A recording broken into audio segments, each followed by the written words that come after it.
ஐயாவை பத்தி சொல்லணும் அப்படின்னு சொன்னா கிட்டத்தட்ட ஒரு 10,000 ஸ்கூல்ஸ் மேல காலேஜஸ் மேல இந்த மாதிரி பயிற்சி வகுப்புகள் நடத்தி நல்ல அனுபவம் மிக்கவர்.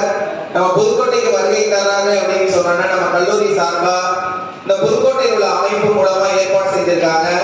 இந்த பயிற்சி மாணவர்களுக்கு ரொம்ப உறுதுணையா இருக்கும். இதுல என்னட்டா இதுல 1000 ஜெயில் ப்ரோக்ராம் நடத்தியிருக்காங்க. ஜெயில உள்ளவங்க ஏதாவது ஒரு குற்றம் பண்ணிட்டு தான் ஜெயிலுக்கு போயிருப்பாங்க.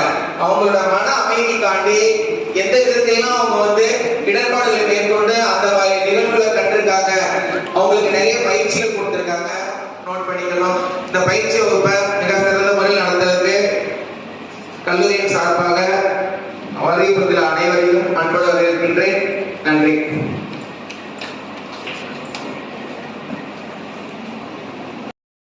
பிரம்மாகுமார் பகவான் வாய்ப்பு வந்திருக்கிறாங்க. அவங்க எங்கிருந்து வந்திருக்கிறாங்க, எந்த இயக்கத்திலிருந்து வந்திருக்கிறாங்க, அதை பற்றி ஒரு சிறிய அறிமுகம் கொடுக்கிறேன். இந்த இயக்கத்தினுடைய பெயர் பிரஜாபிதா பிரம்மாகுமாரிகள் ஈஸ்வரிய விஸ்வ வித்யா. உலகத்துல 140 நாடுகள்ல 5000 கிளை நிலையங்களுக்கும் மேலாக கிளை நிலையங்கள் மூலமா நிறைய சேவை செய்து கொண்டு வருகிறது.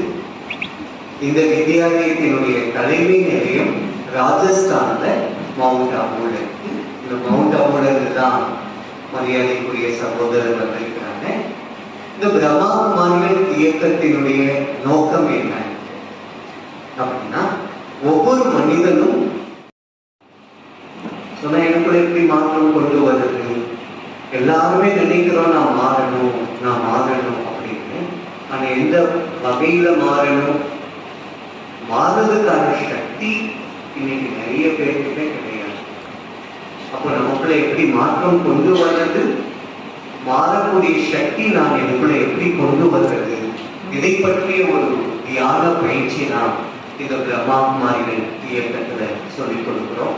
அனைவருக்குமே இலவசமாக தியான பயிற்சி இங்க கற்றுக் கொடுக்கிறோம். சேவை மனப்பான்மையோட இங்க புதுக்கோட்டையில கடந்து இப்பொழுது நம்முடைய மரியாதைக்குரிய சகோதரர் பகவான் வாழ்த்தி தன்னுடைய சிறப்புரையை ஆற்றுமாறு கேட்டுக்கொண்டார்.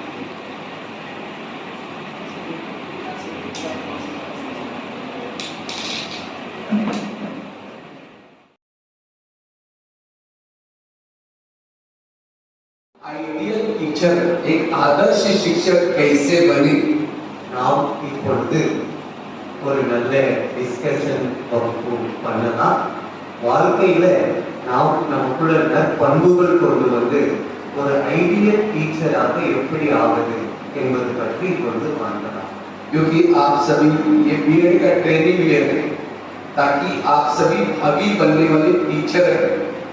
आज समाज में टीचर बहुत है, लेकिन तो भी आज समाज की स्थिति क्या होती जा रही है, क्योंकि आज समाज के लिए एक आदर्श शिक्षकों की जरूरत है। चरित्र का निर्माण करना शिक्षा का उद्देश्य है। असत्य से सत्य की ओर जाना शिक्षा का उद्देश्य है। बंधनों से मुक्त बनना शिक्षा का उद्देश्य है। असत्य से सत्य की ओर जाना।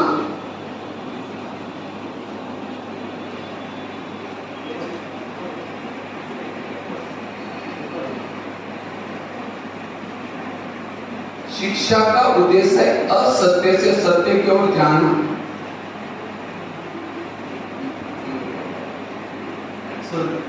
உண்மையான டீச்சர் என்றாலே மற்றவங்களுக்கு शिक्षा का मूल ध्येय है चरित्र का निर्माण करना। ஆசிரியர் என்றாலே ஒரு நல்ல சரித்திரத்தை உருவாக்குவது। शिक्षा एक बीज है, जीवन एक वृक्ष है। जब तक आपके जीवन रूपी वृक्ष में नम्रता, धैर्यता, सत्यता ये पूर्ण रूपी फल नहीं आए, तब तक शिक्षा अधूरी। கல்வி என்பது ஒரு விதை போன்றது, வாழ்க்கை என்பது மரம் போன்றது। எதுவரை வாழ்க்கையில பணிவு, தைரியம், நம்பிக்கை இது போன்ற பண்புகளை கொண்டு வரவில்லையோ அதுவரை அந்த விதை என்பது क्योंकि आज समाज में जो भी लोग जाते हैं चाहे कोई इंजीनियर बनता है, डॉक्टर बनता है, नेता बनता है, सारे स्कूलों से बन रहे। लेकिन आज समाज में अपराध बढ़ते जा रहे, तनाव टेंशन बढ़ता जा रहे, भ्रष्टाचार बढ़ता जा रहे, कारण मूल्यों की कमी। இன்னைக்கு பாத்தீங்க அப்படின்னா டாக்டர்கள் நிறைய இருக்காங்க, நல்ல படிச்சவங்க நிறைய இருக்கிறாங்க. ஆனா அப்படி இருந்தாலும் கூட உலகத்துல வந்து தீய சக்திகள், கெட்ட விஷயங்கள் வந்து அதிகரித்து கொண்டே இருக்கு. அதுக்கு என்ன காரணம் அப்படின்னா நற்பண்புகளில் குறை என்பது. शिक्षकों को पहले जमाने में आचार्य, ஆசிரியர்களுக்கெல்லாம் வந்து என்ன பெயர் சொல்லி கூப்பிடுவாங்கன்னா ஆச்சாரிய அப்படின்னு சொல்லி தான் கூப்பிடுவாங்க. ஆச்சாரிய அப்படின்னா அர்த்தம் என்னன்னா கல்வியை தன்னுடைய வாழ்க்கையில் நடைமுறைப்படுத்தக்கூடியவர்கள். इसलिए केवल आपको पाठ पढ़ाने वाला टीचर नहीं बनना, लेकिन जीवन में मूल्य सिखाना। ஆகையினால இப்போ நீங்க வந்து படிப்பு மட்டும் படிக்கிறதோட விட்டு விடக்கூடாது. என்ன படிக்கின்றீர்களோ அதை தன்னுடைய வாழ்க்கையில் கொண்டு வருபவர்களாக இருக்க வேண்டும். एक टीचर, एक विद्यार्थी भटका कोई बात नहीं, लेकिन अगर एक टीचर भटका, அதிகமாக அது வேற விஷயம். ஆனா ஆசிரியர்கள் வந்து தன்னுடைய வாழ்க்கையில நற்பண்புகளை அதிகப்படுத்தும் பொழுது சமுதாயம் மாறும். मुख की शिक्षा से भी ज्यादा आचरण की शिक्षा का प्रभाव पड़ता है। நாம என்னதான் வார்த்தைகளின் மூலம் கல்வி கற்றுக் கொடுத்தாலும் கூட நம்முடைய வாழ்க்கையில் நற்பண்புகள் இருந்தது அப்படின்னா அது பிறருடைய வாழ்க்கையில் நிறைய பாதிப்பை ஏற்படுத்தும். इसलिए इस बीएड की ट्रेनिंग में बाकी सारा सिलेबस तो पढ़ना, लेकिन साथ में समय पर आना, बड़ों का कहना मानना, सहनशील बनना, ये गुण सीख के भी जाना, इसको பெரியவங்க சொல்றது கேட்கணும், ஆசிரியர் பெருமக்கள் என்ன சொல்றாங்க அவங்க சொல்றதெல்லாம் கேட்கணும், பணிவா இருக்கணும். இதுக்கு பேர் தான் ஐடியல் टीचर. मुझे लगता है दुनिया में जॉब तो बहुत है, लेकिन टीचर जैसा जॉब और कोई भी नहीं। உலகத்துல நிறைய ஜாப் என்பது இருக்கு, வேலை வாய்ப்புகள் என்பது இருக்கு. இருந்தாலும் கூட ஆசிரியருக்கான ஒரு பொறுப்பு இருப்பது கூட எங்கேயுமே கிடையாது. ஆசிரியர்களாக ஆவது என்பது மிகப்பெரிய பாக்கியம். क्योंकि अनेक मूर्तियों को जीवन बनाने का हमें मौका मिलता है। ஏனென்றால் பலருடைய வாழ்க்கையை உருவாக்கும். इसलिए आज समाज का अंधकार मिटाने के लिए आप कोई ऐसी मूर्तियां बना करके समाज में भेजो तो समाज का अंधकार मिट जाए।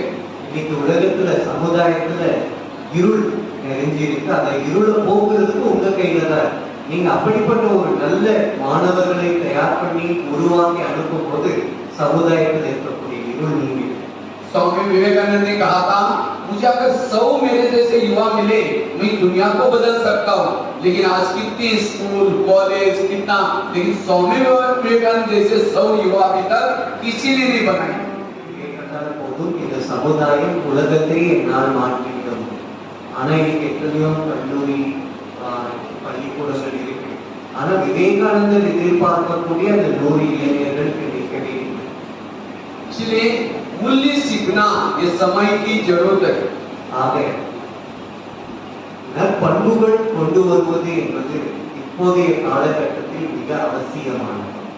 अगर मानव के अंदर के मूल्य नष्ट हो जाए, एक समाज राक्षसी वृत्ति वाला बन सकता है, समाज भटक सकता है।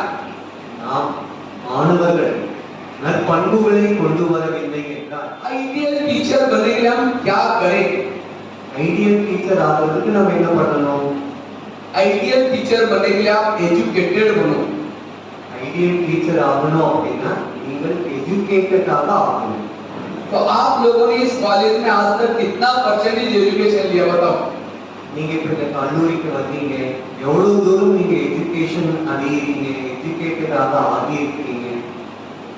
कितना परसेंटेज लिया होगा बताओ? आप टीचर बनने के लिए जा रहे हैं, आप कितना परसेंटेज पढ़े लिखे? நீங்க டீச்சராக ஆக போறீங்க, நீங்க வந்து எந்த அளவுக்கு எஜுகேட்டடாக ஆகி तो बताओ, तो बताओ நீங்க சொல்லுங்கன்னு சொல்லி சொல்றேன். எவ்வளவு பெர்சன்டேஜ் நீங்க எஜுகேட்டடாக ஆகி இருக்கீங்க? இது ஒரு லெக்சர் கிளாஸ் போல கிடையாது, ஒரு சிட்சாட் போல கூட இருக்கும். 100 70 80 50 कितना परसेंट पढ़े?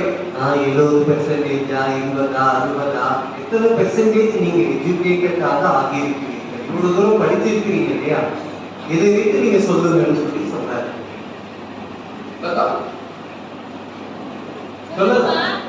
நான் எவ்வளவு பெர்சன்டேஜ் அடைஞ்சிருக்கிறீங்க சும்மா தைரியமா எனக்கு சொல்லலாம். 50। अच्छा एक आवाज आया 50। अच्छा बताओ। और 50 तो बताया। और किसी बताओ कोई कितना हम पढ़े लिखे, अगर खुद को ही पता नहीं कि कैसे मार्क तो मिलते होंगे। மார்க் எல்லாம் கூட நீங்க வாங்கியிருப்பீங்க, அதை வச்சு கூட நீங்க சொல்லலாம் எவ்வளவு பெர்சன்டேஜ் நாங்க எஜுகேட்டடாக ஆகியிருக்கீங்க. अच्छा 80 50 और आज आपको एजुकेशन का अर्थ बताता हूँ, फिर आप देख लेना कितना सभी लिख करके रखेंगे। एजुकेशन का पहला शब्द कौन सा आता है? ई। நான் வந்து எஜுகேஷன் என்றால் அதனுடைய பொருள் என்ன என்பது உங்களுக்கு சொல்றேன்.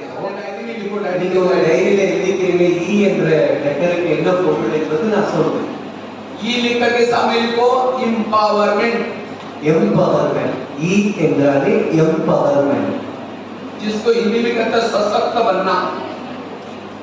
சக்திசாலி. அதாவது எம்பவர்மெண்ட் அப்படின்னா என்ன அர்த்தம்னா எனர்ஜெட்டிக்காக ஆகணும், பவர்ஃபுல்லாக ஆக வேண்டும்.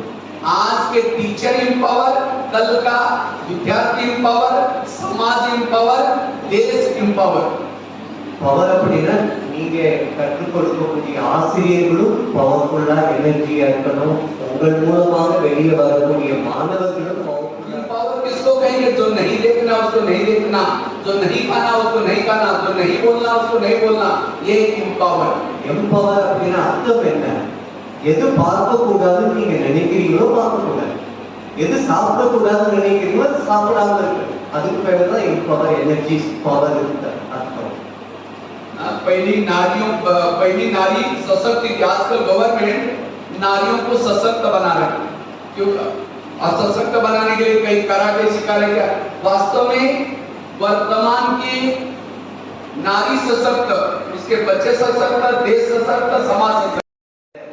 அரசாங்கம் கூட என்ன பண்ணுதுன்னா பெண்களுக்கு வந்து பெண்களை வந்து சக்திசாலி ஆக்குவதற்காக சிலம்பு பயிற்சி, கராத்தே பயிற்சி இந்த மாதிரி எல்லாம் கூட கற்றுக் கொடுக்கிறாங்க.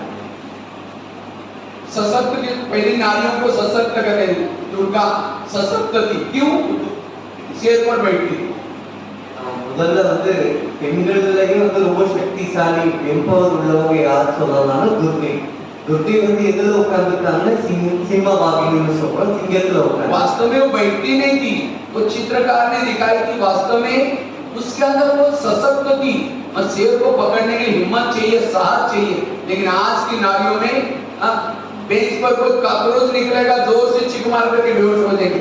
अब आज लोगों का चरित्र खत्म हो जाएगा। अगर ये चरित्र खत्म हो जाएगा, नदियां पानी देना बंद करेगी, धरनी आना बंद करेगी, आना देना बंद करेगी, एक सृष्टि में बहुत बड़ा विनाश आ सकता है। इसीलिए चरित्र की संभाल रखने वाला आदर्श शिक्षक है। இந்த பூமி வந்து சரித்திரம் நிறைந்த பூமியாக இருந்தது. அதாவது சொல்லுவாங்க இந்த பாரத பூமியில தான் சிங்கமும் ஆடும் ஒன்னா சேர்ந்து தண்ணி குடிச்சது அப்படின்னு. என்ன காரணம் என்னன்னா ஒவ்வொன்றுக்கும் அவங்களுக்குள்ள ஒரு சரித்திரம் என்பது வச்சிருந்தாங்க, கேரக்டர் என்பது இருந்தது. நாடே வந்து மோசமானதாக ஆகிவிடும். आगे का शब्द आता है ये और एटीट्यूड, दृष्टिकोण। दृष्टिकोण दो प्रकार के, नेगेटिव और दूसरा पॉजिटिव। அடுத்தது வந்து ஏ லெட்டர் வருது, ஏ ஃபார் ஆட்டிட்யூட். அதாவது நம்முடைய கண்ணோட்டம் எப்படி இருக்கு என்பது பார்க்கணும். அது கண்ணோட்டம் நல்லதா இருக்கா கெட்டதா இருக்கான்னு செக் பண்ணி பாருங்க. लेकिन आज के युवाओं में दृष्टिकोण निगेटिव बनता जा रहा है। पता नहीं मैं पढ़ तो रही हूँ, मैं बीएड का ट्रेनिंग तो कर रही हूँ, पता नहीं मुझे नौकरी लगेगी, पता नहीं मेरा क्या होगा, पता नहीं करके पता ही कट जाएगा। ஆனா இன்றைய நாட்கள்ல இளைஞர்கள் எடுத்து அந்த ஆட்டிட்யூட்னா பண்ண மாட்டேன்னா எனக்கு தெரியல, என்னால இந்த ஒரு வேலை செய்ய முடியுமா முடியாத தெரியல, இந்த மாதிரி தெரியலன்னு சொல்லியே தெரியாமலே போயிடுது. भगवान ने इस धरती पर भेजा है, हर एक की दाल रोटी दे करके भेजा है। हर एक को कहाँ जॉब देना है, क्या करना है, सब केवल आपको जो काम मिला है उसको परफेक्ट करो, भविष्य बहुत अच्छा होगा। लेकिन आज का युवा वर्तमान में नहीं जीता, भविष्य में जीता है, अब जीती हुई बातों में जीता है। इसलिए वर्तमान को खराब करता है, वेस्ट करता है। जिसने वर्तमान को बिगाड़ा भविष्य और भूतकाल में बिगड़ गया। भगवान வந்து எல்லாருக்குமே நல்லா தான் கொடுத்து அனுப்பியிருக்கிறார். ஆளுடைய ஆட்டிடியூட் வந்து நல்லா வச்சிருக்கணும். இன்றைய இளைஞர்கள் வந்து எதிர்காலத்தை பற்றிய ஒரு கண்ணோட்டம் தான் அதிகமா பார்க்கிறாங்களே தவிர நிகழ்காலத்துல எப்படி இருக்கணும் என்ற நிகழ்கால கண்ணோட்டம் வந்து ரொம்ப குறைவா இருக்கு. நிகழ்காலம் நல்லா வைத்துக் கொண்டாலே போதும், எதிர்காலம் தானும் நல்லதா அமைந்திருக்கும். आगे का शब्द आता है टी, टी फॉर टॉलरेंस, सहन शक्ति। जिसमें सहन शक्ति वो है आइडियल टीचर। அடுத்த லெட்டர் வந்து டி. டி என்றாலே டாலரன்ஸ், பொறுமை. யார் பொறுமையா இருக்காங்களோ அவங்க தான் ஐடியல் டீச்சர். लेकिन आज के युवा में सहन शक्ति, இதெல்லாம் பொறுமை சக்தி குறைந்து கொண்டே வருகிறது. इसमें से गुस्सा किसको किसका आता है, सच बताएंगे। இங்க உட்கார்ந்து இருக்கிறவங்கள யாருக்கெல்லாம் கோபம் வரும் கை உயர்த்துங்க. झूठ बोले कौवा काटे, झूठ बोले कौवा काटे, मुझे चार பொய் சொல்லக்கூடாது. யாருக்கெல்லாம் கோபம் வருமோ அவங்க கை தூக்குங்கன்னு சொல்லி சொல்றாங்க. मुझे अच्छा हाथ नीचे करो। आप बहुत अच्छा है, आपने सच बोला इसलिए अपने लिए ताली बजाओ। நீங்க எல்லாம் உண்மையை சொல்லிட்டீங்க, அதனால உங்களுக்காக நீங்களே கை தட்டி கொடுங்க. लेकिन गुस्सा करना अच्छा है या बुरा? சரி சொல்லுங்க, இப்ப கோபப்படுறது நல்லதா இல்லையா? அதுக்கப்புறம் ஏன் நீங்க கோபப்படுறீங்க? நல்லது இல்லைன்னு தெரிஞ்சு பிறகு கோபப்படுறீங்க. அதுக்கு ஏதோ பாடம் எல்லாம் கற்றுக் கொடுக்கலையான்னு கேட்க. पहले जमाने में बच्चा लेट आता है, होमवर्क नहीं करता, टीचर उसको सामने बुला करके हाथ पर छड़ी मारते। முந்தி அந்த காலத்துல பாத்தீங்கன்னா கொஞ்சம் ஸ்கூலுக்கு லேட்டா வந்தாங்க, அப்படி வந்தாலும் கூட ஹோம்ஒர்க் எழுதல அப்படின்னா டீச்சர் என்ன பண்ணுவாங்க, கை நீட்ட சொல்லுவாங்க, கையில இருந்து நல்லா குச்சி எடுத்து ஒரு அடி அடிப்பாங்க. लेकिन आप इसे कहते नहीं थे, छड़ी लगे छम छम विद्या आई गम गम।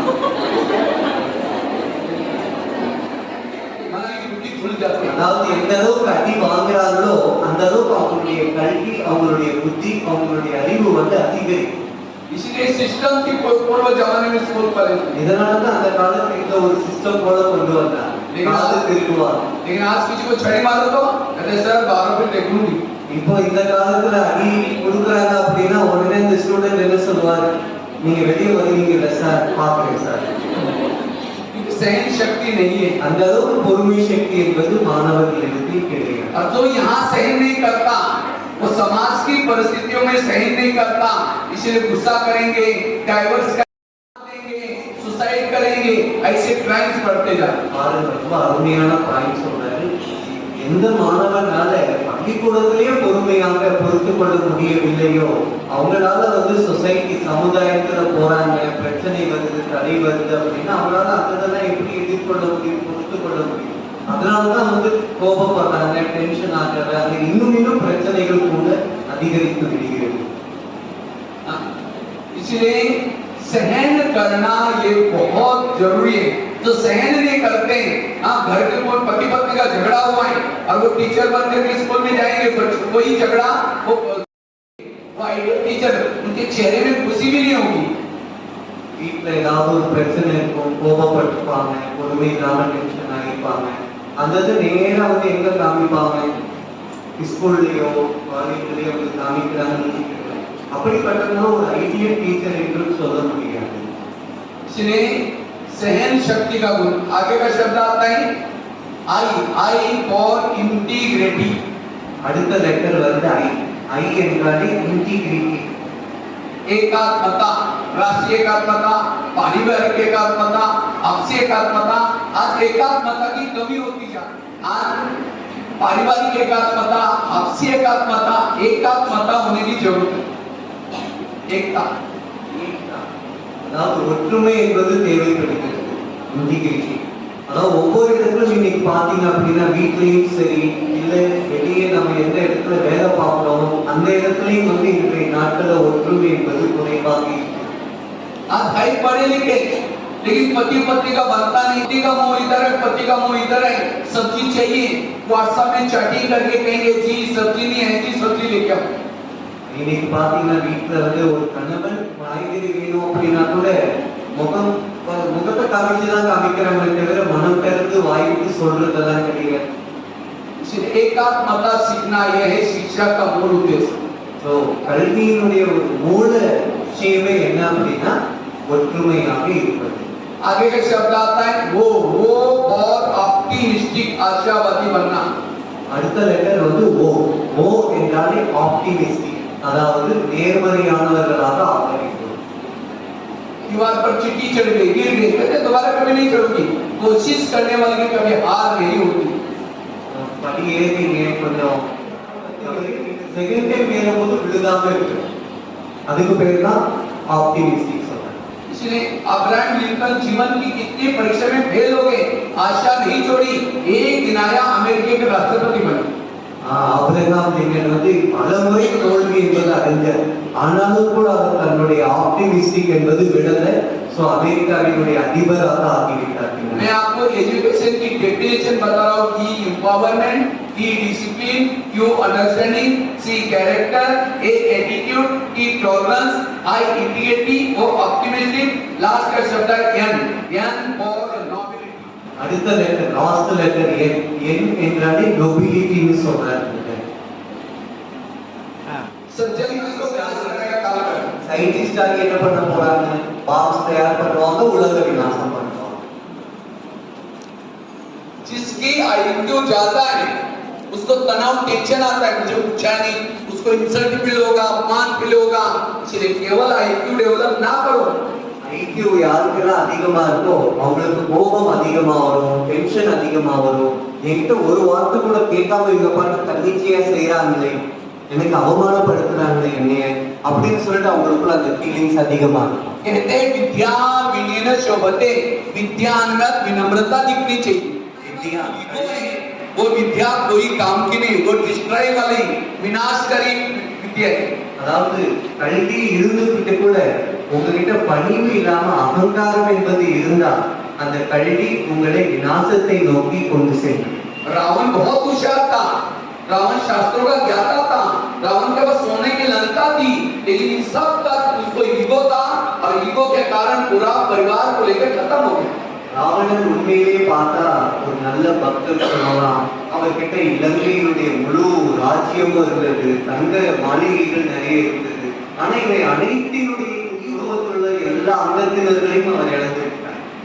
ईगो वाला दूसरों से सीख नहीं सकता, तो दूसरों को कभी रिगार्ड भी नहीं दे सकता। मैं सब कुछ मैं समझता, और वो व्यक्ति औरों को कुछ सीख भी नहीं सकता। इसलिए ऐसे टीचर को नहीं बनना, लेकिन हमें आइडियल टीचर बनेंगे, विनम्र वाले टीचर बनना। ஈகோ உள்ளவங்களால மற்றவங்களுக்கு ஒருபோதும் கற்றுக்கொள்ளவே முடியாது। ஈகோ உள்ளவங்க மற்றவங்களுக்கு மரியாதை கொடுக்கவும் மாட்டாங்க। அப்படிப்பட்டவங்க ஐடியல் டீச்சராக ஒருபோதும் ஆகவே முடியாது। சோ நாம் அந்த மாதிரி ஐக்கியூக்கு மட்டுமே முக்கியத்துவம் கொடுத்து IQ डेवलप करना, भावनात्मक, माँ बाप के लिए भावना, देश के लिए भावना, समाज के लिए भावना। जिन बच्चों में युवाओं में भावना है वो है समाज के लिए आइडियल। அது ரெண்டாவது EQ எமோஷனல் கோச்சிங், அதாவது பாவனா இருக்குன்னு சொல்றேன், ஃபீலிங்ஸ்। எப்படி உங்களுடைய பிரதர் சிஸ்டர்ஸ் பார்த்தா உங்களுக்கு ஒரு நல்ல ஃபீலிங்ஸ் வரணும், அது ஒவ்வொருத்தருக்கும் பார்க்கும்போது உங்களுக்கு ஒரு நல்ல ஃபீலிங்ஸ் வரணும்। அந்த மாதிரி யாருக்கு நல்ல ஃபீலிங்ஸ் வருதோ அவங்கதான் ஒரு நல்ல ஒரு சமுதாயத்தை உருவாக்கி விட முடியும்।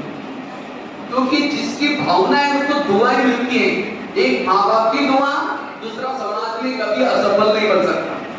பாவனை எந்த அளவுக்கு இருக்கும், பாவனைனா ஒரு நல்ல ஃபீலிங், எந்த அளவுக்கு இந்த பாவனை என்பது இருக்கும் அவங்களுக்கு ஆசீர்வாதம் என்பது கிடைக்கும்। ஒன்னு அம்மா அப்பா கிட்ட ஆசீர்வாதம் கிடைக்கும், ரெண்டாவது பெரியவங்க கிட்ட ஆசீர்வாதம் கிடைக்கும்। யாருக்கெல்லாம் ஆசீர்வாதம் கிடைக்கின்றதோ அவங்களுக்கு சமுதாயத்தினுடைய எந்த ஒரு விஷயமா இருந்தாலும் வெற்றி அடைந்து விடுவார்கள்। मुझे याद है मेरे स्कूल में एक बच्चा था, जब भी टीचर सामने लिखता था, टीचर को बच्चा जोर से आवाज करके सबका ध्यान अपने तरफ खिंचवाता था, और टीचर उसको कहता तुम कभी सुधरोगे नहीं, तुम ऐसे भटकते रहोगे। அதுல வந்து அதிகமான பெர்சன்டேஜ் எது இருந்திருக்கும் அப்படின்னா கோபத்துக்கு வசமாகி ஜெயிலுக்கு வந்தவங்க நிறைய பேர் இருக்காங்க। नियम क्यू और साथ में यस क्यू मींस स्पिरिचुअलिटी। जब तक आपके जीवन में स्पिरिचुअलिटी नहीं आएगी तब तक वैल्यूज आ ही नहीं सकते। அடுத்தது எது ஸ்பிரிச்சுவல், ஆன்மீகம்। எதுவரைக்கும் நீங்கள் உங்களுக்குள் ஆன்மீக நிலை என்பது கொண்டு வரவில்லையோ அது வரைக்கும் உங்களுக்குள்ள எதுவுமே கொண்டு வரவே முடியாது। आज हमें सारा ज्ञान हो गया। चंद्रमा पर पहला कदम किसने रखा था? சந்திரமண்டலத்துல முதல்ல கேட்டு வச்சது யாரு? परिचय कोई गाड़ी पड़ी है, गाड़ी के अंदर पेट्रोल डीजल सब कुछ पड़ा है, लेकिन ड्राइवर नहीं, गाड़ी चलेगी? இப்ப பாருங்க, வெளியே வந்து கார் இருக்கு, கார்ல வந்து பெட்ரோல் இருக்கு, எல்லாமே இருக்கு, ஏசி இருக்கு. ஆனா டிரைவர் இல்லைன்னா கார் ஓடுமா? तो गाड़ी की महत्व की चीज है ड्राइवर। इसी तरह कोई मुर्दा पड़ा हुआ है, मुर्दे में आंखें हैं, हाथ है, कान है, मुंह है, सब कुछ है, मुर्दा बोलता है, मुर्दा देखता है, मुर्दा चलता है, क्यों? ड्राइवर नहीं है। ड्राइवर अपना आत्मा। ஒரு டெட் பாடி கிடக்குது, அந்த டெட் பாடியில கண் இருக்கு, காது இருக்கு, வாய் இருக்கு, காது இருக்கு, ஆனா என்ன டிரைவர் கிடையாது. तो वास्तव में हर व्यक्ति एक आत्मा है। आत्मा दोनों प्रकृति के बीच में रख के, इसीलिए मंदिर में जाकर तिलक लगाते हैं। यहाँ तिलक यहाँ नहीं लगाते, यहीं लगाते आत्मा। तो आत्मा का घर का है, इस दुनिया से भी पार, चांद सूरज तारगण के पार। आत्मा का पिता कौन? परमात्मा। आपस में भाई भाई, इसको कहते हैं आध्यात्मिकता। आध्यात्मिकता मतलब माला पहनना, भगवी वस्त्र पहनना, ये नहीं। मैं कौन, मैं कहां से आया हूं, मेरा पिता कौन, आपस में हमारा संबंध क्या है, इसको जानना, इसको कहते हैं आध्यात्मिक। இப்படி டிரைவர்களாக இருக்கக்கூடியது எது அப்படின்னா சின்ன புள்ளியா இருக்கக்கூடிய ஆத்மா. எப்படி பாருங்க, நம்ம திலகம் வைக்கிறது கூட எங்க வைக்கிறோம்? ரெண்டு புருவத்துக்கும் நடுவுல வைக்கிறோம். ஏன் அப்படின்னா இந்த இடத்துலதான் ஆத்மா இருந்து முழு உடலையும் இயக்கி கொண்டே இருக்கு. ஸோ ஆன்மீகம் அப்படின்னா என்ன அர்த்தம்னா, நான் யாரு, என்னுடையவர் யாரு, என்னுடைய வீடு எங்க இருக்கு, இதை உணர்றதுக்கு பெயர் தான் ஆன்மீகம் சொன்னேன். इस आत्मिक ज्ञान की कमी के कारण आज एक दूसरे के देश के साथ लड़ रहे हैं, आपस में सब प्रॉब्लम है। समाज के सारे प्रॉब्लम की जड़ें मैं कौन, इसका ज्ञान नहीं है। சமுதாயத்தில் நடக்கக்கூடிய அனைத்து பிரச்சனைகளுக்கும் மூல காரணமே என்ன அப்படின்னா,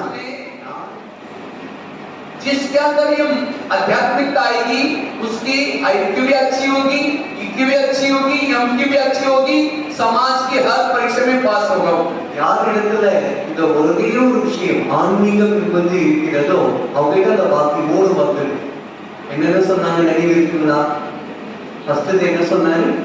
ஐக்யூ, ரெண்டாவது ஈக்யூ, மூணாவது எம்க்யூ. இந்த மூன்றுமே வந்து கடைசி எஸ்கியூ வந்து கொண்டு வந்தா போதும் 3 மக்கள் இருக்காங்க. யாருக்கிட்ட இந்த எஸ்கியூ இருக்கோ அவங்க எந்த ஒரு விஷயத்தையும் சுலபமா एक तो सबसे पहली बात पता है एजुकेशन का होता, वर्तमान समय मूल्यों की जरूरत क्यों बताया, दूसरा एजुकेशन का होता, तीसरा आईक्यू, ईक्यू, एमक्यू का बैलेंस रखना, तब हम आइडियल टीचर बन सकते हैं। ஐடியல் டீச்சருக்காக நான் வந்து 3 விஷயம் உங்களுக்கு சொல்லியிருக்கிறேன். ஒன்று வந்து ஒரு ரோல் மாடலான டீச்சர் ஆகிறது, இரண்டாவது வந்து எஜுகேஷன் என்பதனுடைய விளக்கம் நான் உங்களுக்கு சொல்லியிருக்கிறேன், மூன்றாவது இந்த 4 விஷயம். तीसरा है चौथा है टीचर के शब्द को समझना और उस टीचर के एक एक शब्द को जीवन में लाना। டீச்சர் என்றாலே அந்த டீச்சர் என்ற ஒரு வார்த்தையை புரிந்து கொண்டு அதை நடைமுறைப்படுத்துறவங்க தான் ஐடியல் टीचर का पहला शब्द लिखो टी। இப்ப அடுத்தது சொல்ற டீச்சர் என்பதனுடைய விளக்கம் சொல்ற. டி என்றால் என்ன? T for tolerance. டி என்றால் டாலரன்ஸ். जिसमें सहन शक्ति है वो है टीचर। யாரிடத்தில் பொறுமை இருக்கிறதோ அவங்கதான் டீச்சர். लेकिन जिसमें सहन शक्ति की कमी है, गुस्सा आता है, गुस्सा करने से दिमाग ठंडा होता है गर्म होता है? யாரிடத்துல சகிப்புத்தன்மை என்பது இருக்கும், ஹார்டா இருக்குமா? इसलिए हमेशा सहनशील बनो। जो सहनशील है वो हेल्दी, वेल्दी और हैप्पी। யாரிடத்தில் பொறுமை என்பது இருக்கிறதோ அவங்க ஹெல்தி, வெல்தி, ஹாப்பியா இருப்பாங்க. 3 चीजें जीवन में चाहिए हेल्दी, वेल्दी और हैप्पी बनेंगे। पाँव को गर्म रखो, पेट को नरम रखो और दिमाग को ठंडा रखो। 3 விஷயம் சொன்னார். காலை வந்து எப்போதுமே पाँव को गर्म, கரமா வச்சுக்கிறேன், அதாவது சுறுசுறுப்பா இருக்கணும்னு சொல்லி சொல்றாரு. வயிற்றை வந்து எப்போதுமே ब्रेन எப்போதுமே கூலா. पाँव को गर्म करने के लिए पीटी का सब्जेक्ट है वॉकिंग करना, लेकिन आजकल क्या करेंगे, स्कूटी भी चलेंगे, वॉकिंग नहीं करेंगे तो पाँव ठंडे करते हैं। और दिमाग सहन शक्ति नहीं, दिमाग गर्म रहता है और यही बीमारियों का कारण है। அதாவது நாம இன்றைய நாட்கள்ல வந்து காலை வந்து எப்போதுமே கரமா வச்சுக்கிறது, அதாவது வாக்கிங் எல்லாம் மோஸ்ட்லி போறது இல்லை. ஏதாவது ஒரு சின்ன வேலைக்கு போனாலும் நம்ம ஸ்கூட்டி எடுத்துக்கிறோம். ஸோ காலை வந்து அந்த மாதிரி பிஸியா வச்சுக்கிறத, அடுத்தது நம்முடைய பிரெயினை எப்போதுமே என்ன பண்றோம், சூடா வச்சுக்கிறோம். இப்ப இந்த இரண்டும் தான் மோஸ்ட்லி உடல்ல ஆரோக்கியத்துக்கு தடையாக மோஸ்ட்லி நிறைய பேருக்கு வந்து வயிற்று கோளாறு தான் வருது. அதுக்கு என்ன காரணம் அப்படின்னா அந்த பொறாமை, பொறுமை இல்லாத. आज किसी को दूर का कम दिखता है, दूसरे की बुराई को आके पढ़ पढ़ के देखेंगे, गुस्सा करेंगे, गुस्सा करने से आपके आंखों की पुतली फैल जाती है। फिर डॉक्टर के पास जाएंगे कि डॉक्टर जी मुझे आजकल धुंधला दिखता है, एक चश्मा लगाना पड़ेगा। चश्मा तो लगाया फिर भी बुरा देखना नहीं छोड़ेगा, नंबर बढ़ता ही जाएगा। நான் இன்றைய நாட்கள்ல கொஞ்சம் கண் பார்வை சரியில்லைன்னு கூட, அதாவது கோபப்படுவதன் மூலம் பொறுமை இல்லாததுனால கண் பார்வை கூட பாதிப்பு என்பது ஏற்படுகிறது. வயிற்று ப்ராப்ளம் மட்டும் கிடையாது. ஸோ டாக்டர்கிட்ட போறோம் அப்படின்னா அவர் கூட என்ன சொல்றாரு, கண்ணாடி போயிடலாம். आज किसी को अस्थमा होता है, दमा, कोई भी बातों को पेट में दबा कर रखेंगे, क्या हुआ बेटा नाला, नहीं कुछ नहीं हुआ, अरे बताओ क्या हुआ, नहीं कुछ नहीं हुआ, दबा कर रखेंगे, दमे का प्रॉब्लम। ஆஸ்துமா வியாதி கூட அதிகமாகுது. அதுக்கு என்ன காரணம், எந்த ஒரு விஷயத்தையும் நம்ம தனக்குள்ளே அடிக்கடி வச்சுக்கிறோம். வீட்டுல அம்மா அப்பா கூட கேட்பாங்க, என்னம்மா ஆச்சு என்ன ஆச்சுன்னு கேட்டப்போ ஒண்ணு தனக்குள்ளே அடக்கி வச்சுக்கிறது தான் ஆஸ்துமா வியாதிக்கு கூட காரணம். आज किसी को शुगर होती है, शुगर कोई मीठा खाने से नहीं होती, दूसरे को कंट्रोल में रखने की कोशिश करेंगे, मैं इसकी सास हूँ, मैं इसका पति हूँ, मैं ये हूँ, लेकिन कोई आजकल किसी का मानता ही नहीं, फिर कहेगा मेरा कोई नहीं मानता, मेरे को पैदा हो गया। இந்த நாட்கள்ல நிறைய பேருக்கு சுகர் வருது, சுகர் இருக்குது. அதுக்கு என்ன காரணம் அப்படின்னா ஸ்வீட் சாப்பிடுறதுதான் ஒரு காரணம் என்பதே கிடையாது. நான் சொல்ற பேச்சு மற்றவங்க கேட்கணும், கேட்கணும்னு சொன்ன உடனே இமீடியட்டா அவங்களுக்கு அந்த சுகர் என்பது இன்க்ரீஸ் ஆகிருக்கிறது. आज किसी को स्पॉन्डिलाइटिस होता है, सर्वाइव रास्ते में जा रहे स्कूल में कॉलेज में देखे वो क्या करती है, वो क्या कर रहे हैं, इधर उधर देखने वालों को स्पॉन्डिलाइटिस होता है। फिर डॉक्टर के पास जाएंगे, ठीक है डॉक्टर मेरे गले में कुछ अकड़न हो रहा है, तो डॉक्टर चेक करता है, कहता आपको स्पॉन्डिलाइटिस हुआ, इसका इलाज करके डॉक्टर बड़ा सा पट्टा लगाता है। जब पट्टा लगेगा 6 महीना ना इधर देखेंगे ना इधर देखेंगे, सीधा देखते चलो। அதெல்லாம் சொல்றாரு, இவங்க என்ன பண்றாங்க அவங்க என்ன பண்றாங்கன்னு சொல்லி நம்ம திரும்பி திரும்பி பார்க்கறதுக்காக, அதாவது பிறருடைய குறைகளை பார்க்கக்கூடிய காரணத்தினாலதான் கழுத்து வலி வரும். அப்புறம் டாக்டர் என்ன பண்ணாலும் ஒரு பட்டி கொடுத்துருவாரு போடுறதுக்கு, அது போட்டுட்டோம் அப்படின்னா யாரையும் பார்க்க மாட்டோம், ஸோ கழுத்து வலிக்கு போயிடும். आज किसी को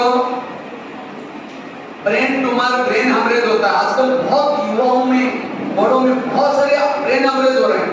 क्यों? हमारे ब्रेन में बालों से भी महीन नसें होती हैं, लेकिन जब व्यक्ति निगेटिव सोचता है, सहन नहीं होता, गुस्सा करता है, वो नाजुक नसें फट जाते हैं, उसका कोई इलाज नहीं। ஹியூமர் என்பது வந்துகிட்டு இருக்கு. அதுக்கு என்ன காரணம் அப்படின்னா சின்ன சின்ன விஷயங்களுக்கு கூட அடிக்கடி சீக்கிரமாகவே கோபப்படுறதுதான் காரணம். इसलिए वर्तमान समय आकर अपने हेल्थ को अच्छी रखनी है, समाज के तनाव को दूर करना है, हमें सहनशील बनना जरूरी है। அதனால நாம் நம்முடைய ஹெல்த் வந்து நல்ல ஆரோக்கியமா வைத்துக் கொள்ள வேண்டும் என்றால் கண்டிப்பாக நாம் கவனம் செலுத்தியாக பொறுமையாக இருக்க வேண்டும். तो खुद रोता है, रोने वालों के आंखों के आंसू कैसा पहुंचेगा? खुद रो रहे हैं, टेंशन आ रहे हैं, वो दूसरों को टेंशन से मुक्त कैसा बनेगा, वो कैसा टीचर बनेगा? நானே அனுசரித்து இருக்கிறேன், நான் மற்றவங்களுடைய கண்ணீர் எப்படி தொடக்க முடியும்? ஸோ நான் டென்ஷன் ஆனா பிறருடைய டென்ஷனை என்னால போக முடியாது. ஸோ நல்ல ஆசிரியர் என்றாலே பொறுமையாக இருப்பதுதான். इसीलिए टीचर के शब्दों में पहला टी शब्द आता है। आज के वर्तमान समय में टॉलरेंस वाले टीचरों की समाज के लिए जरूरी। இன்றைய நாட்கள் சமுதாயத்துக்கு மிக மிக அவசியமானது எது அப்படின்னா ஆசிரியர்கள் பொறுமையாக இருப்பதுதான். क्योंकि जो निगेटिव सोचता है, टेंशन में रहता है, उसके दिमाग में सरस्वती नहीं बैठेगी। யாருடைய மனசுல அமரமாட்டாங்க. टीचर सरस्वती का प्रतिनिधि है। டீச்சர் என்றாலே சரஸ்வதியினுடைய பிரதிநிதி. सरस्वती किसके ऊपर बैठे हैं? हाथ के ऊपर बैठी है। சரஸ்வதி எங்க உட்கார்ந்துருப்பாங்க? அன்னப்பறவையில உட்கார்ந்துருப்பாங்க. बैठी थी हाथ के ऊपर। सरस्वती बैठी है। अगर आप में से सबसे छोटी बच्ची को बिठाओ तो क्या हो जाएगा? वो भी डूब जाएगी, हाथ भी डूब जाएगा। பொதுவா யாரையாவது ஒரு இலையில உட்கார வச்சோம் அப்படின்னா உள்ள போயிடுவாங்க, மூழ்கிடுவாங்க. இன்னும் குழந்தைய உட்கார வச்சா கூட மூழ்கிடுவாங்க. ये चित्र कहता है ज्ञान उसके दिमाग में बैठकर जो हंस है। அதாவது உதாரணத்துக்காக சொல்லப்படுகிறது. அன்னப்பறவை என்றால் என்ன அர்த்தம்? मुझे लगता है स्कूलों में और कोई देवियों के फोटो नहीं होते, केवल सरस्वती माँ का फोटो होता है। நீங்க பள்ளிக்கூடத்துலலாம் பார்த்துக்கலாம், வேற யாருடைய போட்டோ இருக்கோ இல்லையோ கண்டிப்பா சரஸ்வதி தேவியினுடைய போட்டோ இருக்கும். आत्मा विद्या आएगी, वह लक्ष्मी आएगी, धन आएगा, वहाँ शक्ति आएगी, सारी देवी आएगी। அதாவது எங்க கல்வி என்ற சரஸ்வதி இருக்கிறதோ அங்க வந்து செல்வம் பாக்கி எல்லாமே தானா வரும். तो विद्यार्थी जीवन में हमें क्या करना है? सरस्वती माँ को प्रसन्न करना है। ஆக வித்யார்த்தி மாணவ வாழ்க்கையில इसलिए हंस बनो। இதுக்கு நாம செய்ய வேண்டியது அன்னப்பறவையாக ஆக வேண்டும். हंस आता, नीर अलग, ईर अलग, दूध अलग, पानी अलग। அன்னப்பறவைனா என்ன அர்த்தம்? அன்னப்பறவை पानी अलग करता है, दूध अलग करता है। பால்ல வந்து தண்ணி ஊத்துனா ரெண்டையுமே பிரிச்சு எடுத்துக்கணும். हंस के सामने कंकड़ और मोती को मिक्स करके दो, कंकड़ को छोड़ेगा, मोती चुगेगा। அன்னப்பறவை முன்னாடி கல்லையும் முத்தையும் மிக்ஸ் பண்ணி வச்சா அது முத்து மட்டுமே இருக்கும். आता जिसने शिक्षा लेने के बाद दूसरे की बुराई को छोड़ता, अच्छाई लेता है, वो है आइडियल टीचर। முத்துக்கள் போன்ற நல்ல குணங்களை மட்டுமே தேர்ந்தெடுப்பவர்கள். लेकिन आज के हम क्या करते हैं? दूसरे की बुराई देखेंगे, अच्छाई छोड़ देंगे। நாம என்ன பண்றோம்? பிறருடைய நல்லதை விட்டுறோம், கெட்டதை மட்டுமே எடுத்துக்கிறோம். वो है कौवा, कौवे के दिमाग में सरस्वती नहीं बैठी। அப்படி யார் செய்யறாங்களோ அவங்க காக்கா போன்றவர்கள் சொன்னாங்க. காக்கா என்ன பண்ணுன்னா நல்லதை எடுத்துக்கவே மாட்டாங்க. कहीं क्या करेंगे?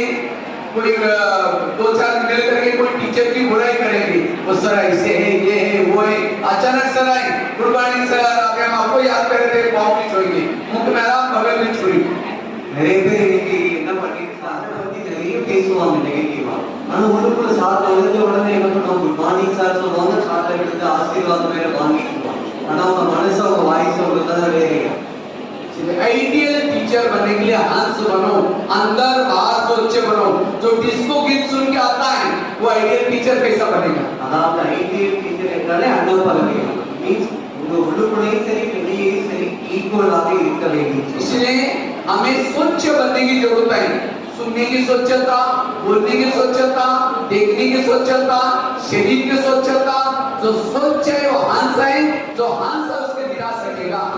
அன்னப்பறவை என்றாலே சுத்தம்.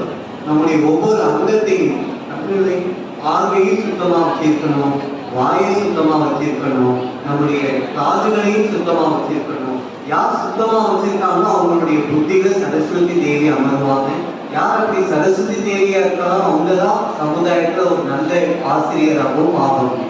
पढ़ा आपने नहीं, सरस्वती माँ आपके मुख से बुलवाएगी, अच्छे अच्छे शब्द बुलवाएगी, आप बच्चों को अच्छी अच्छी बातें। इसलिए हमें हंस बनने की जरूरत है। நீங்க வந்து படிப்பு படிச்சுட்டு ஆசிரியராக ஆகும்போது நீங்க வந்து சுத்தமான சரஸ்வதி தேவியை எழுதிங்க அப்படின்னா பட் அதுக்கு ஆதாரம் நீங்க உங்களுக்குள்ள சுத்தமாக இருக்க வேண்டும். वो एक टीचर। दूसरा शब्द आता है, टी के बाद आता है ई फॉर एम्पावर, एनर्जेटिक, ऊर्जावान। देखो सब लिख रहे हैं ना, टीचर के शब्द को आप तक लिख रहे हैं, पीछे कहीं तो बातें कर रहे हैं आप उसमें। ई फॉर एनर्जेटिक, ऊर्जावान। இரண்டாவது லெட்டர் வந்து இ என்றாலே எனர்ஜெட்டிக் சொல்றாங்க.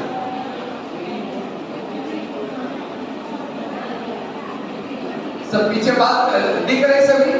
பின்னாடி நாலு எழுதிக்கிறீங்கன்னு கேட்கிறாரு. பின்னாடி உட்கார்ந்து सबका ध्यान है। अगर आप टीचर ही अगर ऐसे करेंगे, वो भी आपस में बात करेंगे, फिर आपको गुस्सा करना पड़ेगा। நீங்க இங்கே இப்படி இருக்கும்போது நீங்க ஆசிரியரா போகும்போது உங்க ஸ்டூடெண்ட்ஸ் இப்படி செய்வாங்க, அப்புறம் உங்களுக்கு கோபம் வந்துடும். इसलिए ध्यान से सुनना। मैं तो करीबन 12,000 स्कूल में गया हूँ। मैं जब स्कूल में बच्चे जो पढ़ते हैं, अच्छे बच्चे क्या पता चलता है? जो ध्यान से सुनते हैं। நல்ல மாணவர் என்றாலே அர்த்தம் என்ன? நான் பல பள்ளிக்கூடங்கள்ல போய் லெக்சர்ஸ் பண்ணியிருக்கிறேன். நல்ல மாணவன் என்றாலே ரொம்ப கவனமாக கவனம் கொடுத்து கேட்பாங்க. इसलिए ध्यान से एक एक शब्द आपको जीवन में काम आए। ஒவ்வொரு வார்த்தை கூட உங்களுடைய வாழ்க்கையில் और एनर्जेटिक, जो ऊर्जा बनाए वो है टीचर। யார் எனர்ஜெட்டிக்கா இருக்கிறார்களோ அவங்க தான் ஆசிரியர். टीचर बनने के लिए आप हमेशा जीवन भर में स्टूडेंट बनकर भी रहना। நீங்க டீச்சராக ஆகணும் அப்படின்னா உங்களுடைய வாழ்க்கையில நீங்க எப்பொழுதுமே மாணவனாகவே இருக்கணும். स्टूडेंट अर्थात हमेशा पढ़ता है, दूसरों से सीखता है। सीखना मतलब केवल किताबों से नहीं, कहीं भी लिखा हुआ अच्छी बातें लिख करके लो, कहीं से भी सीखो, तो सीखता ही वही सिखा सकता है। மாணவன் என்றாலே அர்த்தம் என்ன? பேனா பேப்பர் எடுத்துட்டு இருக்கிறது, புக் எடுத்துக்கிட்டு இருக்கிறது, இது மட்டும் கிடையாது. கற்றுக்கொள்வதுதான் மாணவன். अभी भी मेरी 60 साल उम्र हो गई, तो भी रोज मैं डायरी पेन लेकर के रोज 1 घंटे स्टडी करता हूँ। मैं स्टूडेंट लाइफ का भी जीता हूँ। எனக்கு 60 வயசு ஆயிடுச்சு, இருந்தாலும் கூட நான் தினம் தினம் வந்து நோட்டு பேனா வச்சு டைரி எழுதிக்கிட்டே இருக்கிறேன். இதன் மூலம் என்னுடைய வாழ்க்கையில் இன்னும் முன்னேற்றம் மாற்றம் ஏற்படும். और इसीलिए आज जेल का टीचर हूँ, जेल में पढ़ाने वाला टीचर हूँ। இப்ப நான் வந்து ஜெயில கூட படிப்பு கற்றுக் கொடுக்கக்கூடிய ஆசிரியராக இருக்கிறேன். इसलिए जो सीखता है वही सिखा सकता है। எது நான் கற்றுக்கொண்டேனோ அது கற்றுக் கொடுப்பது ஈஸியாக இருக்கு. लेकिन जिनको कान होते भी बहरा है, आंखें होते भी अंधा है, मुंह होते भी गूंगा है, ऐसे लोगों को पढ़ाने का काम करते हैं हम लोग। கண்ணில குருடனா இருக்கிறாங்க அப்படின்னா பரவாயில்ல. ஆனா கண் இருந்தும் கூட நீங்க உலகத்துல குருடனா இருக்காங்க, காது இருந்தா கூட செவிடனா இருக்கிறாங்க அப்படின்னா அப்படிப்பட்டவர்களுக்கு கூட நம்ம கற்றுக் கொடுக்கணும். அதுக்குள்ள நாம நமக்குள்ள நம்முடைய வாழ்க்கையில நல்ல விஷயங்களை பொறுமை என்பது கொண்டு வரும். उसका कारण है मेरा खुद का आचरण, जो आचरण जिसके अंदर वो सुनेंगे ध्यान से। அதுக்கு முக்கிய ஆதாரமே என்னுடைய வாழ்க்கையில் நான் கொண்டு வரக்கூடிய விஷயங்கள் தான். யாருடைய ஆச்சரணங்கள் நல்லதா, நடைமுறை நல்லதா இருக்கு, जो कहते हो पहले खुद करो। அதனால நீங்க என்ன மற்றவங்களுக்கு எடுத்து சொல்றீங்களோ அது முதலில் தனக்குள்ள கொண்டு வாங்க. आचार्य बनो, पंडित मत बनो। पंडितों की बहुत ज्यादा है, आचार्य की जरूरत है। பண்டிதர்கள் வந்து இன்னைக்கு நிறைய பேர் இருக்கிறாங்க. ஸோ பண்டிதனாக ஆகாதீங்க, ஜஸ்ட் எடுத்து சொல்லக்கூடியவங்களாக மட்டும் ஆகாதீங்க, நடைமுறைப்படுத்தக்கூடிய ஆச்சாரியர்களாக தான். बच्चों को ये बेटा मोबाइल नहीं लेना चाहिए, ये पैसे नहीं करना, वो तो पैसा करेंगे, खुद भी मोबाइल लेके खुद भी फिल्म देखेंगे और दूसरों को कहीं नहीं करना, कोई नहीं सुनने वाला। வீட்டுல குழந்தைய பார்த்து சொல்லுவாங்க மொபைல யூஸ் பண்ணாத, இது செய்யாத, அது செய்யாது. ஆனா இது மற்றவங்களுக்கு சொன்னா எப்படி கேட்பாங்க? एक बार महात्मा गांधी के पास एक माता जी गई, कहते मेरा बेटा गुड़ खाता है। तो महात्मा गांधी ने कहा 6 महीने के बाद आओ मैं बताऊंगा। மகாத்மா காந்தி கிட்ட வந்து ஒரு வயோதிக பாட்டி போனாங்க, சொன்னாங்க என்னுடைய பையன் வந்து ரொம்ப இனிப்பு சாப்பிடுறாரு, சாப்பிட வேண்டாம்னு நீங்க சொல்லுங்கன்னு சொன்னாங்க. காந்தி சொன்னாங்க ஒரு 6 மாதம் கழிச்சு வாங்கன்னு சொன்னாங்க. तो 6 महीने बाद वो माता जब आई तो बच्चों को कहा बेटा दूध नहीं खाना चाहिए, बीमार हो जाओगे, आज से छोड़ देना, बस जाओ हमें छोड़ देगा। तो माता जी ने इतना ही बोला तो पहले क्यों नहीं बोला? महात्मा गांधी ने कहा पहले मैं खुद गुड़ खाता था, 6 महीने से मैंने छोड़ा है। மாதாஜி வந்து சொன்னாங்களா அந்த பையனை கூட்டிட்டு வந்து, அப்புறம் காந்தி சொன்னாரா குழந்தை நீ இனிமே ஸ்வீட்டே சாப்பிடாதுன்னு சொன்னாரா. சரின்னு சொல்லி அந்த குழந்தை போயிடுச்சு. அப்ப அந்த அம்மா கேட்டாங்க வயசு போகுதுன்னா அவங்க என்ன கற்றுக்கொள்ள முடியும்? அதனால மாணவர்கள் என்றாலே ரொம்ப எளிமையாக இருக்கணும், எளிமையா இருக்கணும், அவங்களுடைய சிந்தனைகள் உயர்வாக இருக்க வேண்டும். पर्सनालिटी 2 प्रकार के, इनर उसके आउटर, लेकिन आज की युवा आउटर पर्सनालिटी को डेवलप करता है। पर्सनालिटी பார்க்கும்போது ரெண்டு, ஒன்னு இன்னர், இன்னொன்னு அவுட்டர் पर्सनालिटी. ஆனா இன்றைய நாட்கள் இளைஞர்கள் மோஸ்ட்லி அவுட்டர் पर्सनालिटी தான் டெவலப் பண்றாங்க. आउटर पर्सनालिटी का आकर्षित किया, उसका भी पतन, खुद का भी पतन। इसलिए इनर पर्सनालिटी को डेवलप करना। அவுட்டர் पर्सनालिटी வந்து நிறைய பேருக்கு பிடிக்காது, அதனால இன்னர் पर्सनालिटी डेवलप பண்ண வேண்டும், அதிகப்படுத்த வேண்டும். तो मैं टीचर का शब्द बता रहा था, T for tolerance, E for energetic ऊर्जावान। तो நான் வந்து டீச்சர் வேர்டுக்கு டெஃபினிஷன் சொல்லிருக்கேன். E for tolerance and E for energy. दूसरा शब्द आता है, तीसरा शब्द आता है C for कैरेक्टर, जिसका कैरेक्टर अच्छा है वही ये A for एटीट्यूड, जिसका एटीट्यूड दृष्टिकोण पॉजिटिव है वही टीचर बन सकता है। மூன்றாவது மாதிரி என்ன கேரக்டர் தான். கேரக்டர் மூலமாக சமுதாயம் உருவாகிறது, உலகம் உருவாகிறது. इसलिए हमें चरित्र को कभी भी नहीं छोड़ना, कोई भी हालत में हमें चरित्र को खराब नहीं करना। எந்த ஒரு சூழ்நிலையானாலும் நாம் நம்முடைய சரித்திரத்தை கெடுத்துக் கொள்ளக்கூடாது. दूसरों पर शासन वही कर सकता है जो अपने पर शासन करता है। யார் வந்து மற்றவங்களை ஆதிக்கம் செலுத்தணும்னு நினைக்கிறார்களோ முதலில் அவர்கள் தன் மீது ஆதிக்கம் செலுத்த வேண்டும். आज कई टीचर्स कहते मेरे बच्चे सुनते ही नहीं। क्यों नहीं सुनती? जिसकी इंद्रियां नहीं सुनता, जिसकी आंखें नहीं सुनती, जिसका मुख नहीं सुनता, आइडियल टीचर बनो, एक अच्छे टीचर बनो। स्वामी विवेकानंद ने जैसे कहा था, मुझे 100 लोग मिलेंगे तो समाज को बदल सकता हूँ। यहाँ तो कितने सारे आप लोग पढ़ रहे हैं, 100 से भी ज्यादा। आप इस स्कूल में से इस शिक्षा के साथ साथ ये मूल्य सीख के जाना और समाज का अंधकार मिटाना, यही वास्तव में सच्चे आइडियल टीचर है। விவேகானந்தர் சொன்னார் 100 டீச்சர் கொடுங்க. ஆனா இங்க எத்தனையோ 100 இளைஞர்கள் வேணும்னு சொன்னாரு. இங்க எத்தனையோ இளைஞர்கள் உட்கார்ந்து இருக்கிறீங்க. ஆக நீங்கள் அனைவருமே ஐடியல் டீச்சராக ஆகும்போது கண்டிப்பாக சமுதாயத்தினுடைய இருளை உங்களால் போக்குவீங்க. सभी कमर सीधी करके बैठेंगे, कमर सीधी, और 3 मिनट के लिए आंखें बंद करेंगे। 3 நிமிஷம் நான் சொல்லுவேன். நீங்க கண்களை बोलते हैं सारा दिन हम दूसरों को देखते हैं। நான் ஏன் கண்ணை மூட சொல்றேன்னா, முழு நாளும் நீங்கள் கண்களை திறந்து கொண்டு அனைவரையுமே பார்த்துட்டே இருக்கிறீங்க.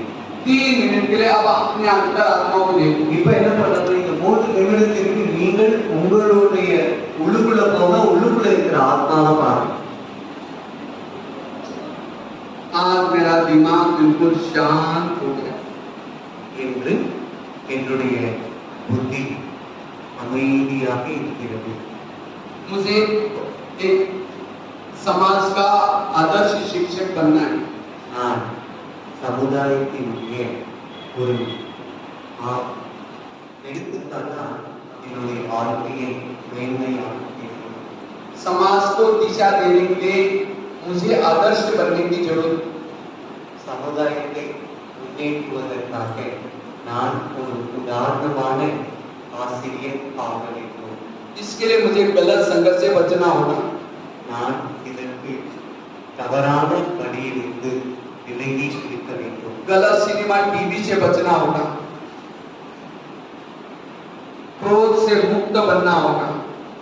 நான் கோபத்திலிருந்து விடுபட்டு இருக்க வேண்டும். मैं सदा के बीच में वास करती हूँ। இரண்டு புருவங்களுக்கும் நடுவில் நான் ஆத்மா நிவாசம் செய்கிறேன். मैं आत्मा आंखों से देखती हूँ, कानों से सुनती हूँ।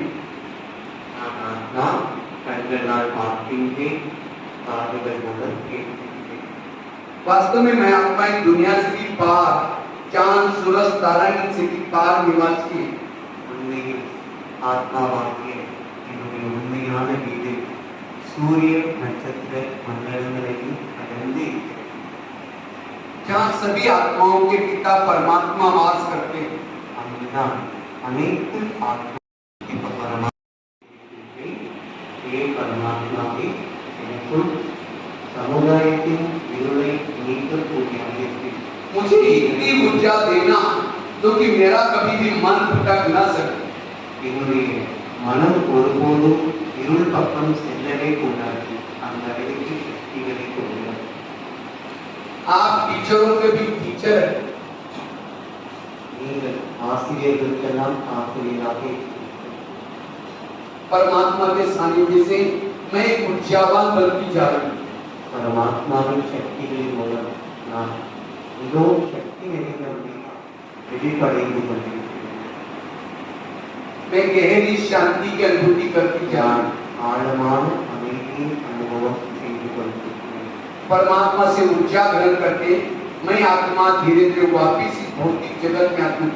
பரமாத்மாவிலிருந்து சக்திகளை பெற்று ஒரு சிறிது சிறிதாக இந்த உடலை நோக்கி வருகின்றேன்.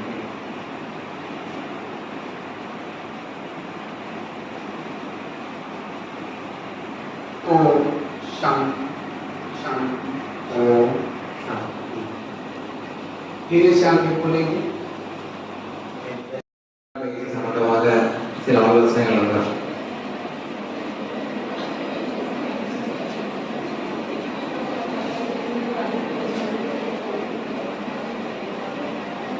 புதுக்கோட்டை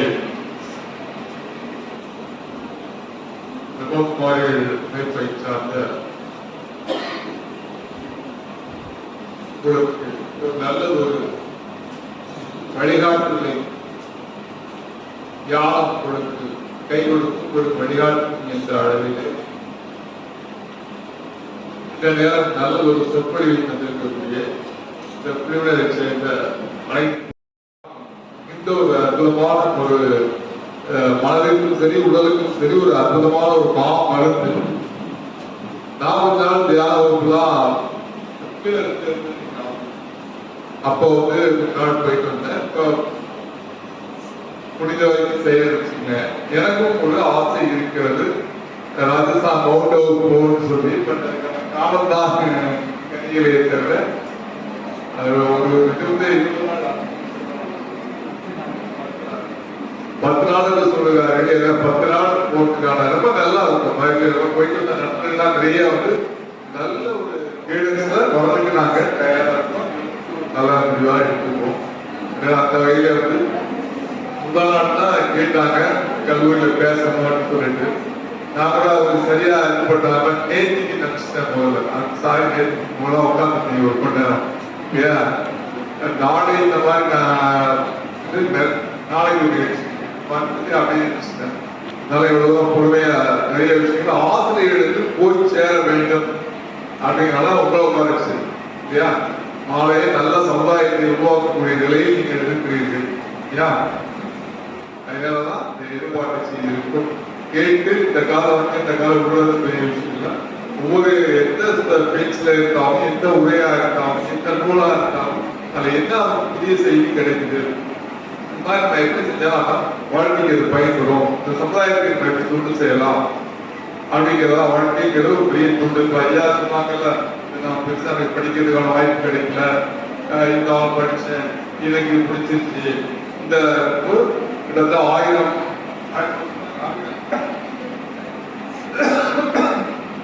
பெரிய விஷயம் இல்லையா. அதான் சரி இந்தியா முழுவதும் இல்லையா. அதே போல மொழிபெயர்ப்பு ரொம்ப அருமையா இருக்குது. அவங்களுக்கு நம்ம தான் பொறாமை இல்லையா. தமிழ்ல ஒரு லாங்குவேஜ் படிச்சுட்டு அவங்க அவரு நான் நேற்றே கேட்டேன் என்ன லாங்குவேஜ்ல பண்ணுவாங்க அப்படின்னு. அவரு வந்து ஹிந்தியில பண்ணுவாரு, நான் இங்கிலீஷ்ல பண்ணிருந்தேன் அப்படின்னு சொன்னாங்க. சரி முதல்வரையும் கேட்டேன் இங்கிலீஷ் ஓகேயா அப்படின்னு. அண்டர்ஸ்டாண்ட் பண்ணிக்கோங்கன்றாரு. உங்களுக்கு எளிமைக்குமே எளிமையா இருக்கிற மாதிரி உங்க தாய் நம்ம தாய்மொழி ஏற்பட்டது இதுதான் சிறப்பா வந்து இருந்தது. அவருக்கும் அந்த பிரதர் வந்து எப்பவுமே நீண்ட நாளே போட கிடையாது. மேற்கல்விகள்லாம் இதாக இருக்கலாம், ஆட்களுக்குலாம் நிறைய இடத்துல வந்து பேசியிருக்காங்க. நிறைய வந்து அவர்களை நான் மனைவி வகித்து பல்வேறு காலகட்டங்கள் ஒரு ஆண்டிற்கு ஒரு வகுப்பை நடத்துமாறு நான் கேட்டுக்கொள்கிறேன். வாய்ப்பு இருந்தால் பேராசிரியர்களுக்கு ஒரு 5 நாள் அவங்க போயிட்டு வருவோம். வாங்க போயிட்டு வந்தோம்னா எனக்கு நம்மகிட்ட நிறைய வார்த்தைகள் இந்த வயசு தான் கிடையாது, இந்த வயசு தான் போகலாம், முதலாவது பார்க்கும்போது போகணும், அவ்வளோதான் நடக்க முடியாமல் தவறுகிட்டு அங்கே போக முடியாது இல்லையா. அதனால உங்களுக்கு அந்த வாய்ப்பு கிடைக்க வேண்டும் என்று கேட்டுக்கொண்டு சிறப்பு விருதுகளை சிறப்பு செய்யக்கூடிய சிறப்பு செய்கிறேன்.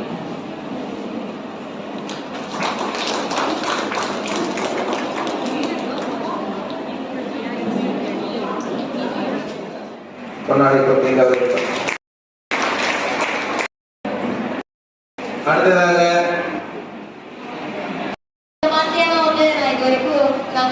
கேள்விப்பட்டதில்லை. இப்படி ஒரு இருக்கு, மறைமலை நகர்ல இந்த மாதிரி ஒரு இருக்கு அப்படின்றதெல்லாம் நான் கேள்விப்பட்டதில்லை. இந்த மாதிரியும் வந்து இருக்குன்றத தெரிஞ்சுக்கிட்டோம் ஃபர்ஸ்ட். அதுக்கப்புறம் ஃபர்ஸ்ட் நீங்களாம் எந்த அளவுக்கு எஜுகேட்டட், எவ்வளவு பர்சன்டேஜ் அப்படின்னு சொல்லி கேட்டாங்கல்ல, அதுல வந்து எல்லாரும் 80% அப்படின்னு சொல்லிட்டு ஃபர்ஸ்ட் சொன்னோம். அதுக்கப்புறம் அவங்க சொல்லி முடிச்சதுக்கு அப்புறம் அவங்க திரும்ப கேட்கும்போது அந்த 80 சொல்றதுக்கு நம்ம யோசிச்சோம்.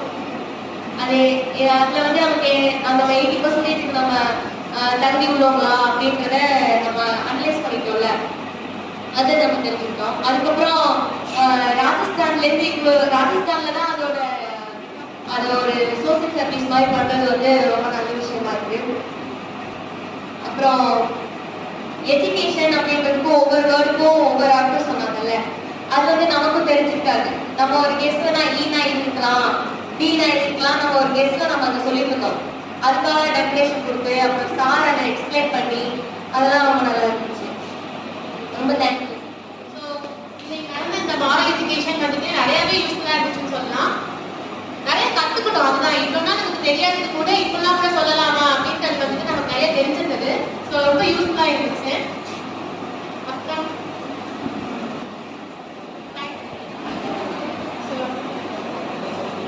அப்புறமாட்டி அந்த 4 intensive question, emotional question, moral question அப்புறமாட்டி ஸ்பிரிச்சுவாலிட்டி பர்சன் எல்லாம் சொன்னாங்க இல்லையா. ஸோ வந்துட்டு நம்ம ஸ்டார்டிங்ல சொல்றப்போ இன்டெலிஜென்ட் பர்சன் தெரியும், எமோஷனல் பர்சன் தெரியும். இந்த மாரல் பிளானட் அப்படின்றது நமக்கு என்னன்னு தெரியாது. ஸோ இதெல்லாம் இந்த 3 சொன்னதுக்கு அப்புறம் ஸ்பிரிச்சுவல் பர்சன் சொல்றப்போ அந்த ஸ்பிரிச்சுவாலிட்டி தான் நம்ம லைஃப்ல ரொம்ப இம்பார்ட்டன்ட் அப்படின்றது நிறைய தெரிஞ்சிச்சு. அப்புறமாட்டி அந்த டீச்சர் டெஃபினிஷன்ல இருந்து எஜுகேஷன் டெஃபினிஷன்ல இருந்து நிறைய ஒவ்வொரு இதுக்கும் ஒவ்வொரு டெஃபினிஷன் சொல்றது ரொம்ப நல்லா இருந்துச்சு. Thank you sir.